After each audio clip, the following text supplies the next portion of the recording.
ఇదే నడుస్తున్నప్పుడు ఇంకోటి ఎక్కడి నుంచి వస్తుంది?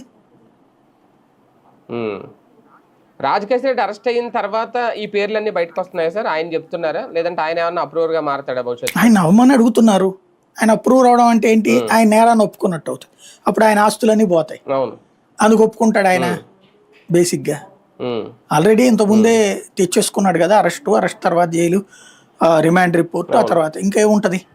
బేసిక్గా ఒకటే, వీళ్ళందరితో జగన్ పేరు చెప్పించాలని. వీళ్ళెవరూ జగన్ పేరు చెప్పట్లేదు, లేదా మాకే సంబంధం లేదంటున్నారు. వీళ్ళు అయ్యో ఆధారం ఈ ఆధారం, వాళ్ళతో నువ్వు తిరిగావు కదా, వీళ్ళతో మాట్లాడావు కదా అంటారు. మాట్లాడితే డబ్బులు ఇచ్చినట్ట అంటారు వాళ్ళు. ఇక డబ్బు అనేది ఏ 100 కోట్లు 200 కోట్లు పట్టుబడితే ఈ కేసుకు వాల్యూ ఉంటుంది.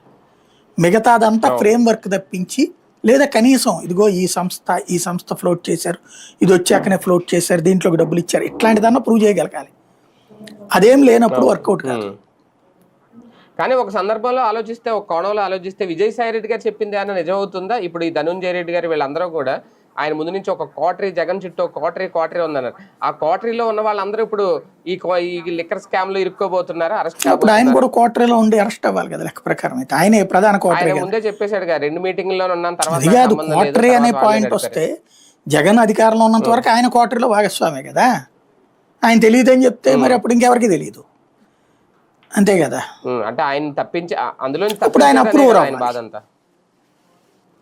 అప్రూవ్ అవ్వాలి కదా అప్పుడు.